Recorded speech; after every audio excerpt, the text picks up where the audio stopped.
New minimum wage. Federal government inaugurates committee on consequential adjustments and salaries. Templates that will be used for the adjustments of salaries due to the new minimum wage.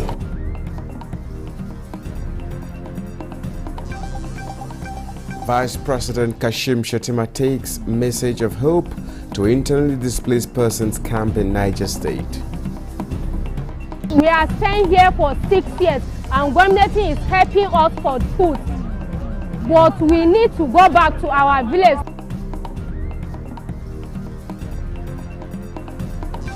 Case of mistaken identity. Nigerian sentenced to death in Indonesia for drug trafficking regains freedom.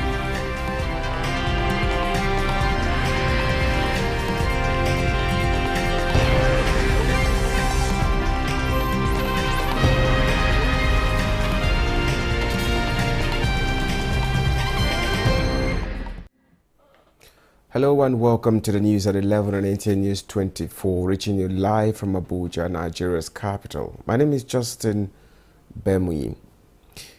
To kickstart the implementation of the new National Minimum Wage Act 2024, the federal government constituted a committee on consequential adjustments and salaries to be chaired by head of the Civil Service of the Federation. Harman Jabane reports that the committee has been inaugurated and had its inaugural meeting.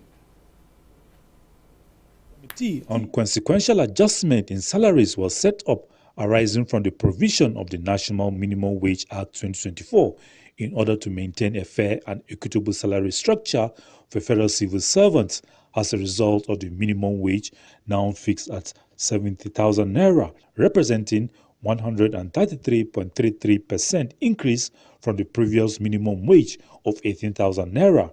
Consequently, there is a need to adjust the salaries of other categories of staff, taking into consideration its consequential effects.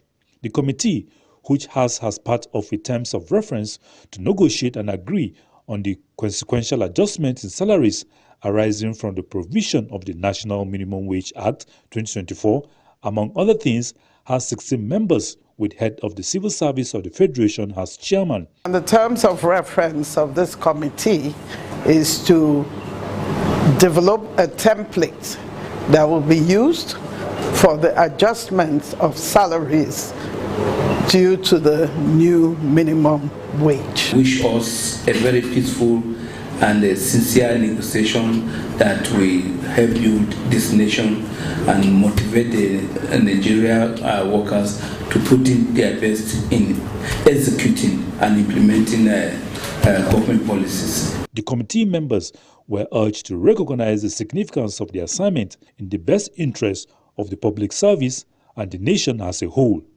Harman Jabane, Nta News. Now, despite contributing to grow the organizations they worked for significantly, many retirees struggle to cope with emerging life demands. The pensioners blame this on the absence of pension reviews and breaching of pension laws. Our Labour correspondent Joseph Oten reports on the plight of the pensioners. Aging with less energy to look for other sources of income. Many nursing health issues associated with aging. You can only ponder how these retirees are surviving under the current economic situation. We are paid pension from 4,500 per month, 8,000 per month, some 15,000. I receive a pension of 16,000 per month. Unfortunately, people will die, yes, but there are some ill health sicknesses that should, under normal circumstances, be taken care of. 15,000 naira per month. What can you do? You can't buy my BP drugs or sugar drugs. You cannot. Section 173 of the 1999 Constitution provides that pension be reviewed every 5 years, or together with salary reviews, whichever is earlier. But the pensioners say this has not been the case with them over the years, as they plea for an upward review. We are also asking for at least a 300 minimum pay for annual medical care. They pay us 30,000 now. annually for medical. 30,000 naira annually for medical. I don't know how much is a bed in a general hospital. General hospitals no longer treat people. If you are going for any test, even ordinary blood sugar test, you pay more than 5,000 naira. With the current economic situation biting even harder on these vulnerable people, they say they can only wish authorities concerned think of an upward pension review, as their protests and even favored court rulings had minimal impact. In Abuja, Joseph Oten, NTA News. The federal government has again demonstrated its commitment to give Nigerians and communities under the siege of terrorism and those affected by natural disaster a new lease of life. This is as the Vice President Kashim Shettima takes message of hope to internally displaced persons at Gwada Camp in Shiroro local government area, where he made symbolic presentation of food items and beddings to the affected people. Hussaina Musa reports. Niger State, with 14 internally displaced persons camps spread across the state, has over 46,000 victims displaced by either flood or banditry. The visit of the Vice President Kashim Shettima to the internally displaced persons camp Gwada in Shiroro local government area was to give the victims of flood and banditry a sense of belonging in the face of these adversities. We appreciate government for this gesture, but they need to improve on security so that we can go back to our homes. We are staying here for 6 years and government is helping us for food. But we need to go back to our village. Vice President Kashim Shettima, who interacted with the victims, informed them of the federal government's determination to ameliorate the difficulties they are faced with, while appealing to well-meaning individuals to complement the efforts of the government in this regard. We have come to reaffirm his commitment, his irrevocable commitment towards ameliorating the sufferings of our people. This is a symbolic gesture, but we have come on an assessment tour, and I want to assure the government and people of Niger State that the President is poised to assist all states of the Federation towards addressing those challenges. 3 billion naira has been released to each state of the Federation towards addressing the issues of floodings across the length and breadth of this nation. But this is just a tip of the iceberg. We'll be very scientific in our approach, and all states that deserve to be supported will be fully supported. We are grateful for this visit, and we are hopeful that we will get more from federal government, being a home to 4 hydropower dams in Nigeria. And we know that at this part of the season, we have a lot of overflow from these dams, and year in, year out, people are displaced. And crops and farms and livelihoods are destroyed. Other local government areas across the state that were affected by the devastating effect of flood and banditry will benefit from the federal government's benevolence aimed at bringing succor to them. Emena Hussaina Musa, NTA News. Now, federal government has revealed that the recent devastating flood in Maiduguri was caused by the overflow of the Ngada River and not a collapse of the Alau Dam as speculated. Minister of Water Resources and Sanitation Professor Joseph Telumo, who clarified this at a press briefing, also issued a warning to the Niger Delta and southern states to brace for possible floods. Usman Zubairu has more to tell us. The past couple of weeks, communities in many states of Nigeria are experiencing severe flooding. However, the flood in Maiduguri will linger in the minds of victims and many Nigerians. Minister of Water Resources, while briefing pressmen following an assessment visit to the flood-affected areas in Maiduguri, clarified that the Alau Dam in Borno State is still intact. He explained that the flood resulted from the massive inflows from the Ngada River, a major tributary of the river Yazara, which overwhelmed the dam's dike. Professor Yusuf expressed commitment to a true overhaul and upgrade of the Alau Dam, stressing that any poor performance by the contractors or official involved will not go unpunished. We cannot start actually working on an Alau Dam because we can't even assess it now. because of the level of the water there. So our team is monitoring the situation.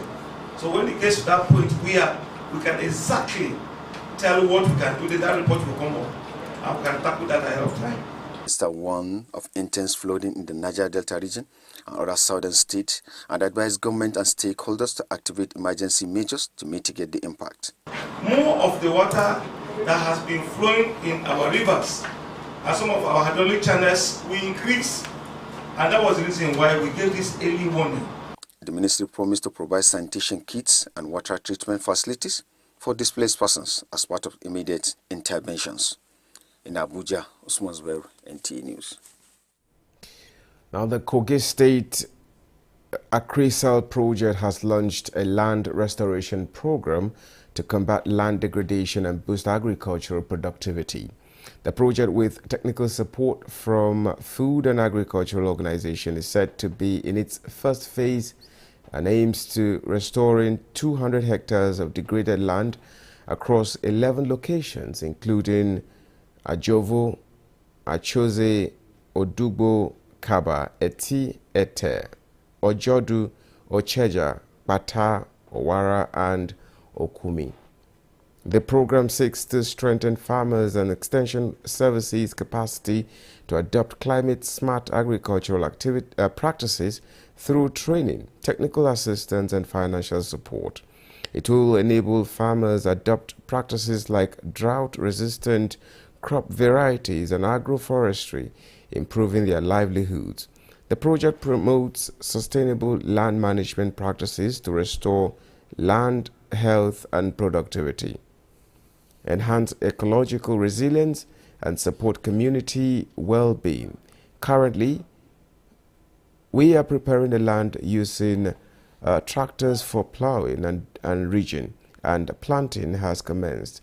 We're taking advantage of the late rainy season to clear and provide drought-resistant seedlings like cowpeas, sesame, seeds, cassava, and maize to farmers.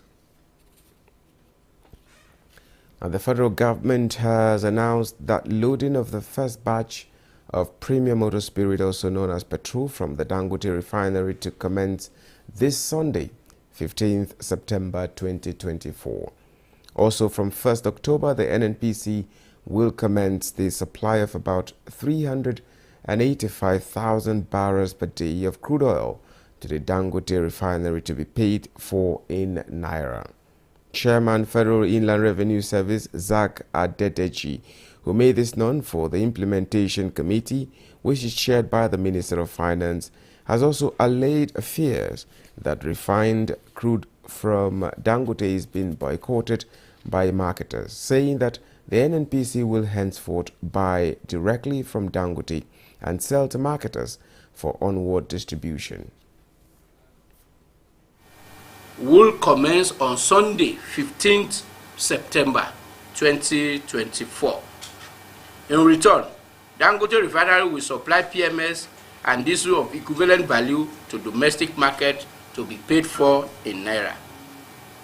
Diesel will be sold in Naira by Dangote Refinery to any interested off-taker. PMS will only be sold to NNPC. NNPC will then sell to various marketers for now. The FIRS boss says government strongly believes that this initiative will help reduce pressure on the Naira, eliminate unnecessary transaction costs, and improve availability of petroleum products in the country. This is the news at 11 on Nta News24. We now take a short break. Do stay with us.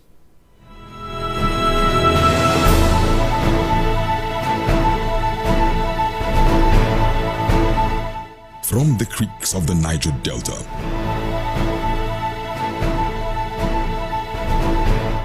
to the breathtaking scenery of the plateau,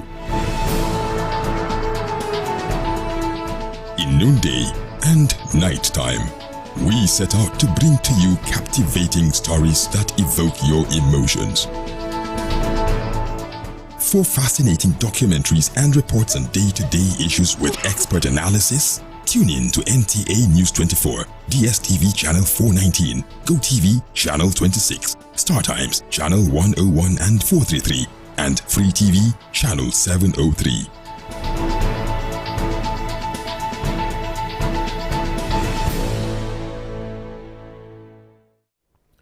Now, the Chief of the Air Staff, Air Marshal Hassan Bala Abubakar, says the Nigerian Air Force is passionate about ensuring security and protecting the nation's airspace for sustainable peace and development. Dalhatu Abdullahi reports that the Chief of the Air Staff was speaking during a one-day operational visit to Sokoto State. On arrival at the Sultan Abubakar III International Airport, Sokoto, the Chief of the Air Staff and entourage were received by the Commander 119 Composite Group Captain Umar Salihu Maibuhu, other senior officers of the Nigerian Air Force Base, Sokoto, and representatives of other heads of security agencies in the state.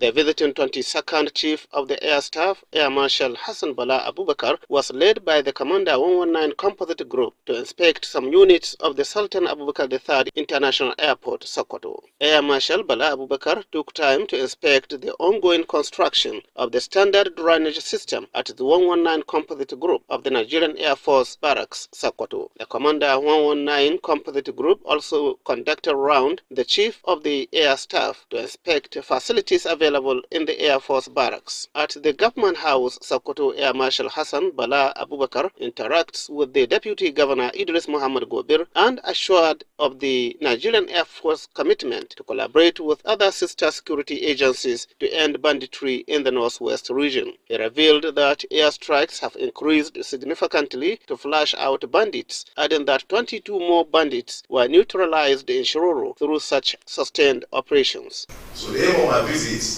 also is to assess the unit's operational readiness. This will enable us to implement meaningful interventions that will enhance the unit's performance and operational efficiency. Sokoto State Deputy Governor Idris Muhammad Gobir expressed the commitment of the state government to continue to support the Nigerian Air Force in its quest to rid the state of criminal activities and expresses satisfaction with the synergy among security operatives toward tackling security challenges in the region. In Sokoto, Dalhatu Abdullahi, NTA News. Now, defeating terrorism and other complex emerging threats requires enhanced combat skills to effectively subdue the security challenges. This is why the Nigerian Army Resource Center is developing officers' capacity through leadership skills and strategic studies course. Defense correspondent Ismail Musa reports. For 11 months, these direct regular commission officers have undergone a strategic level program at the lower strata. The course focuses on policy formulation and advanced skills in leadership studies, among others. This is aimed at transforming this service to a well-trained and highly motivated force. The personnel, the Chief of Army Staff noted, are expected to return to the field, think out of the box, interrogate issues objectively, and make informed decisions that impact on the nation's security. The experience of the past 11 months is expected to have enhanced the participants' capacity in policy analysis, argumentation, and evaluation, and provided them with advanced functional and robust research skills in leadership and strategic studies, amongst others. Similarly, the center held a leadership skills development course for middle junior cadre officers and soldiers to increase their creativity, intelligence, leadership skills, and critical thinking. What we're trying to do is to level the playing ground, just like the Chief of Army Staff said. Emphasis has been on combatant officers, and the direct regular officers have been left unattended to. So this is part of the efforts to raise their own level of awareness, level of training, and then we believe that the level of proficiency will improve. The courses are designed to equip the personnel to better respond to current and evolving security threats bedeviling the nation. In Abuja, Ismail Musa, NTA News. A Nigerian man, Emmanuel Ihejirika, who had been sentenced to death for drug trafficking in Indonesia, has been freed after several years in prison.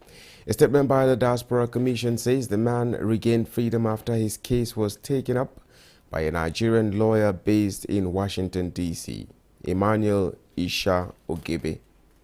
At a meeting with Ogebe in Washington, D.C., Abike Dabiri Erewa commended him for his selflessness and kindness. Several years back, a delegation from Nigeria, headed by the former Minister of Foreign Affairs, Ambassador Ojo Madueke, had visited Indonesian prison to plead for clemency for 21 Nigerians on death row convicted for drug trafficking. 4 of them have been executed, along with an Indonesian and a British citizen. Ihejirika's case appeared to be one of mistaken identity, which the lawyer proved to get him finally let off the hook in December. This is the news at 11 on Nta News24. Here is a recap of our major stories. New minimum wage. Federal government inaugurates committee on consequential adjustments in salaries. Templates that will be used for the adjustments of salaries due to the new minimum wage.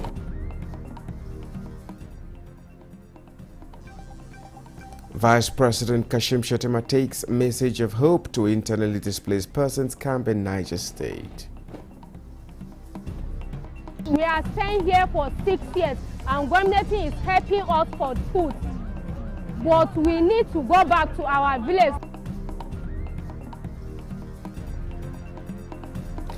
Case mistaken identity. Nigerian sentenced to death in Indonesia for drug trafficking regains freedom.